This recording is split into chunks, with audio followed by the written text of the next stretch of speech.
মধ্যপ্রাচ্যের আকাশে ঘনিয়ে আসছে কালো মেঘ। যারা ভেবেছিলেন উত্তাপ কমবে, টেবিলে বসে আলোচনা হবে, সবকিছু স্বাভাবিক গতিতে ফিরবে, তাদের সেই ধারণা ভুল প্রমাণিত হতে চলেছে। এই মুহূর্তে যা ঘটতে যাচ্ছে তা যদি কেউ শোনেন, তাহলে মেরুদণ্ড দিয়ে শীতল স্রোত বয়ে যাবে। তেহরান থেকে তেল আবিব, ওয়াশিংটন থেকে মস্কো পর্যন্ত সবাই এখন একটাই শব্দ শুনছে, যুদ্ধের পদধ্বনি। যে অশুভ গন্ধ এখন মধ্যপ্রাচ্যের বাতাসে ভাসছে, সেটা অচেনা নয়। 2003 সালের ইরাক যুদ্ধের ঠিক আগের মুহূর্তেও এমনই পরিস্থিতি তৈরি হয়েছিল। তখনও এমনই প্রস্তুতি চলেছিল।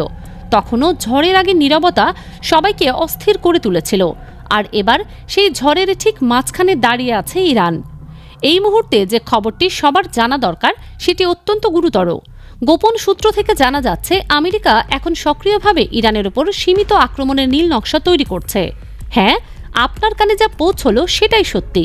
সীমিত আক্রমণ বলতে বোঝানো হচ্ছে নির্দিষ্ট কিছু টার্গেটে নির্ভুল হামলা, যার মূল উদ্দেশ্য ইরানকে হাঁটুর উপর দাঁড় করিয়ে দেয়া। কিন্তু প্রশ্ন জাগে, এই হামলাকে আমেরিকা নিজে চালাবে, নাকি তাদের পুরনো সহযোগী ইসরায়েলকে সামনে রেখে এই কাজ সম্পন্ন করবে? এই প্রশ্নের উত্তর এখনও পরিষ্কার নয়। তবে যেটা নিশ্চিত, সেটা হলো প্রস্তুতি এখন আর কাগজে কলমে নেই, সেটা বাস্তবে রূপ নিচ্ছে। এবং সেই প্রস্তুতি মোটেই সাধারণ নয়। কিন্তু এত বড় একটা পদক্ষেপের পেছনে কারণটা আসলে কি? সহজ কথায় বলতে গেলে, ইরান আমেরিকার নির্দেশনা মানছে না। ওয়াশিংটন বারবার তেহরানকে বলে আসছে তাদের প্রক্সি মিলিশিয়াগুলোর সাথে সম্পর্ক ছিন্ন করতে, ক্ষেপণাস্ত্র কর্মসূচির গতি কমাতে, পারমাণবিক বিষয়ে স্বচ্ছতা আনতে এবং সবচেয়ে গুরুত্বপূর্ণভাবে ইউরেনিয়াম সমৃদ্ধকরণ বন্ধ করতে। কিন্তু ইরান এসব দাবির কোনোটাকেই কান দিচ্ছে না। তেহরান শুধু একটা কথাই বলে যাচ্ছে বারবার, আমরা পারমাণবিক বোমা তৈরি করছি না। এর বাইরে আর কোনো শর্ত নিয়ে আলোচনা করতে তারা রাজি নন। এই অবস্থানের কারণে আমেরিকার ধৈর্য এখন ফুরিয়ে আসার পথে। অন্যদিকে ইরানের ভাইস প্রেসিডেন্ট সম্প্রতি এমন কিছু কথা বলেছেন, যা শুনলে স্পষ্ট বোঝা যায় তেহরান কোনোভাবেই পিছিয়ে যাওয়ার মানসিকতায় নেই। তিনি অত্যন্ত দৃঢ়তার সাথে ঘোষণা করেছেন যে ইরান 12 দিনের যুদ্ধের চেয়েও অনেক বেশি প্রস্তুত। তারা কোনো অবস্থাতেই দুর্বল নয় এবং যে কোনো আক্রমণের জবাব দিতে সক্ষম। এই বক্তব্য এমন এক সময় এসেছে যখন ইরান ওমান সাগর এলাকার দিকে তাদের ড্রোন ক্যারিয়ারে করে অস্ত্র এবং নজরদারি ড্রোন পাঠাচ্ছে আমেরিকার প্রতিটি নড়াচড়া পর্যবেক্ষণের জন্য। মানে যুদ্ধের প্রস্তুতি এখন আর একতরফা নয়। ইরানও তাদের প্রতিপক্ষের প্রতিটি পদক্ষেপ গভীরভাবে পর্যবেক্ষণ করছে এবং পাল্টা ব্যবস্থা নিচ্ছে। এবার ইসরায়েলের দিকে তাকানো যাক। তেল আবিব কয়েক সপ্তাহের জন্য রেড অ্যালার্ট জারি করেছে।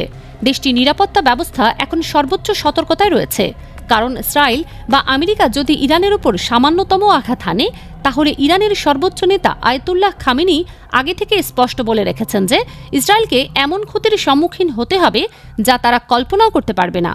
আর ইসরায়েলও বসে নেই। তারা ইরানের সম্পূর্ণ ক্ষেপণাস্ত্র কর্মসূচি মাটিতে মিশিয়ে দেওয়ার জন্য বিস্তারিত পরিকল্পনা তৈরি করে রেখেছে। যা আরও উদ্বেগজনক তা হলো, খবর পাওয়া যাচ্ছে যে আমেরিকা নাকি প্রধানমন্ত্রী নেতানিয়াহুকে এই অভিযানের জন্য সবুজ সংকেত দিয়েছে। কিন্তু সবচেয়ে ভয়ঙ্কর তথ্যটি হলো, ইসরায়েলের নিজস্ব গোয়েন্দা সংস্থা মোসাদ এবং সামরিক গোয়েন্দা বিভাগ জানাচ্ছে যে এবার প্রথম আঘাত ইরানই ইসরায়েলের উপর চালাতে পারে। হ্যাঁ, শত্রুপক্ষ নিজেই স্বীকার করেছে যে ইরান আগে হামলা করতে পারে। এই আশঙ্কার কারণেই ইসরায়েল এত ব্যাপক প্রস্তুতি নিচ্ছে। এই খবর পৌঁছানোর পর নেতানিয়াহু প্রকাশ্যে হুমকি দিয়ে বলেছেন, যদি খামেনি আমাদের উপর প্রথম আক্রমণ চালান, তাহলে আমরা এমন পাল্টা জবাব দেব যা তিনি স্বপ্নেও কল্পনা করেননি।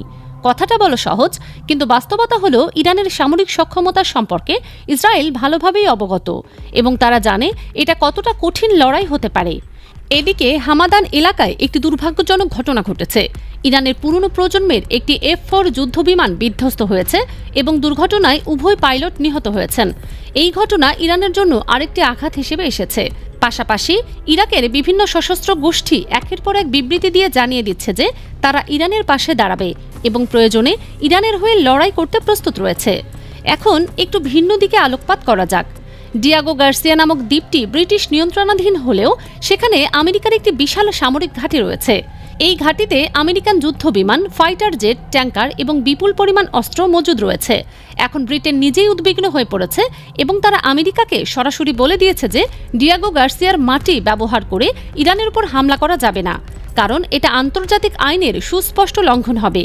ইতালির প্রধানমন্ত্রী জর্জিয়া মেলোনি বলেছেন, ইরান যাতে পারমাণবিক অস্ত্র অর্জন করতে না পারে সেটা নিশ্চিত করতে হবে। তবে একই পথে কূটনৈতিক আলোচনার পথও খোলা রাখতে হবে, যাতে পরিস্থিতি আরও খারাপের দিকে না যায়। তুরস্কের পররাষ্ট্রমন্ত্রী জানিয়েছেন যে এই মুহূর্তে আমেরিকা ও ইরান পরোক্ষভাবে একে অপরের সাথে যোগাযোগ রাখছে এবং তুরস্কের আশা যে আলোচনার মাধ্যমে শীঘ্রই কোনো সমাধানে পৌঁছানো সম্ভব হবে। কিন্তু আমেরিকান কর্মকর্তারা সম্পূর্ণ ভিন্ন সুর বাজাচ্ছেন। তাদের দাবি, প্রেসিডেন্ট ডোনাল্ড ট্রাম্প ইরানের উপর সামরিক অভিযানের চূড়ান্ত প্রস্তুতি নিচ্ছেন। আরও ভয়ঙ্কর তথ্য হলো, বলা হচ্ছে আসন্ন রবিবারের মধ্যেই আমেরিকা ইরানের উপর আক্রমণ শুরু করতে পারে। ইসরায়েলি মিডিয়া চ্যানেলগুলো আরও এক ধাপ এগিয়ে গিয়ে দাবি করছে যে আগামী 10 দিনের মধ্যে আমেরিকা ইরানের উপর বড় ধরনের সামরিক অভিযান পরিচালনা করবে।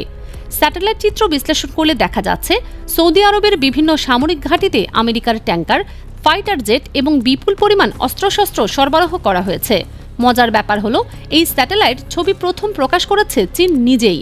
জর্ডানেও আমেরিকা F-35 ফাইটার জেট সহ উন্নত সামরিক সরঞ্জাম মোতায়েন করেছে। কাতারের ভেতরে অবস্থিত আমেরিকার সামরিক ঘাঁটি থেকে কিছু ট্যাঙ্কার রহস্যজনকভাবে অদৃশ্য হয়ে গেছে। মনে হচ্ছে আমেরিকা সেগুলো অন্য কোথাও গোপনে সরিয়ে নিয়েছে। ইরানের কাছাকাছি এলাকায় আমেরিকার গুপ্তচর বিমান নিয়মিতভাবে উঠতে দেখা যাচ্ছে। প্রশ্ন এখন এটা নয় যে আমেরিকা কোথায় কোথায় অস্ত্র মোতায়েন করেছে, বরং প্রশ্ন হলো মধ্যপ্রাচ্যে এমন কোনো জায়গা আছে কি যেখানে আমেরিকা তাদের সামরিক সরঞ্জাম মোতায়েন করেনি? মধ্যপ্রাচ্যের প্রায় 20টি দেশে আমেরিকা তাদের প্রতিরক্ষা ব্যবস্থা, উন্নত অস্ত্রশস্ত্র, ক্ষেপণাস্ত্র প্রতিরক্ষা ব্যবস্থা, ফাইটার জেট এবং ট্যাঙ্কার মোতায়েন করেছে।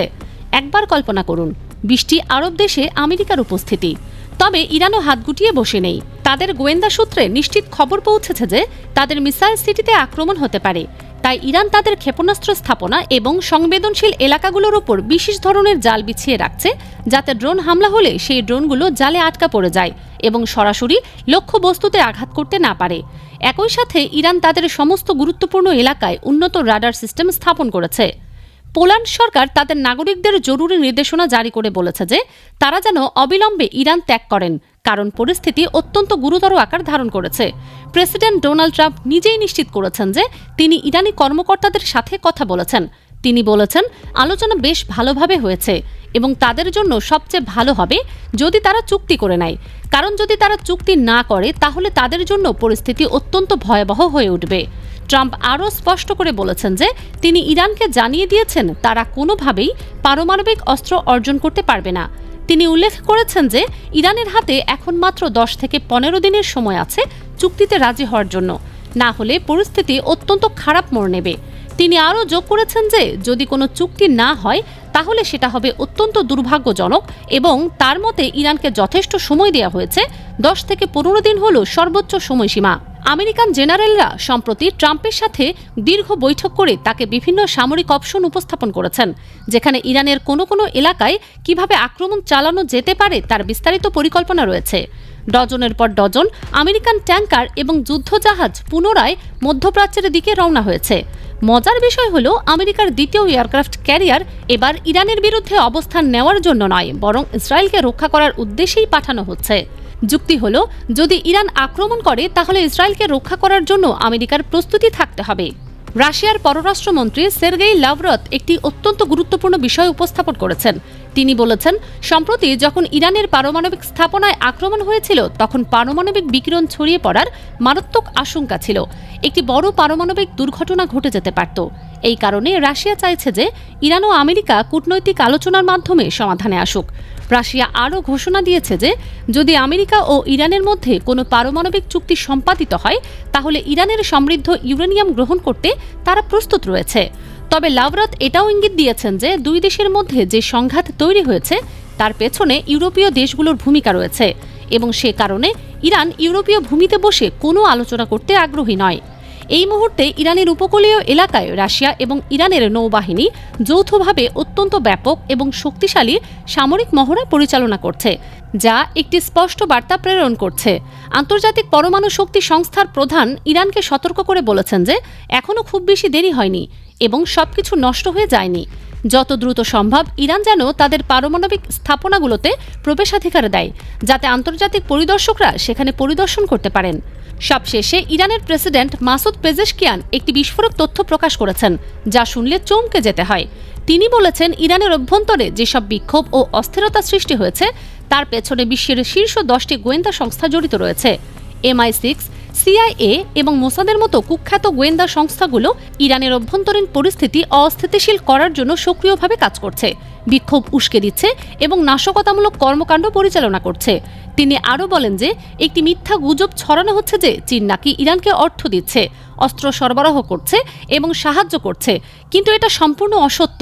আরও স্পষ্টভাবে তিনি ঘোষণা দিয়েছেন যে ইরানের জনগণ তাদের মাতৃভূমির জন্য জীবন দিতে প্রস্তুত এবং প্রয়োজনে শাহাদত বরণ করতেও পিছপা হবে না। পুরো পরিস্থিতি এখন এমন এক জায়গায় এসে দাঁড়িয়েছে যেখানে যুদ্ধ এবং শান্তি দুটো পথই খোলা আছে, কিন্তু সময় দ্রুত ফুরিয়ে আসছে। একদিকে আমেরিকা এবং ইসরায়েল পূর্ণ সামরিক প্রস্তুতিতে আছে, অন্যদিকে ইরানও তাদের সর্বশক্তি দিয়ে যে কোনো আক্রমণ মোকাবেলায় প্রস্তুত হয়ে আছে। মধ্যপ্রাচ্যের আকাশে এখন যে কালো মেঘ জমছে তা কখন ভয়ঙ্কর ঝড়ে রূপান্তরিত হবে সেটাই এখন সবার প্রশ্ন। বিশ্বের বিভিন্ন প্রান্ত থেকে কূটনৈতিক প্রচেষ্টা চলছে পরিস্থিতি শান্তিপূর্ণভাবে সমাধানের জন্য, কিন্তু মাঠের বাস্তবতা বলছে ভিন্ন কথা।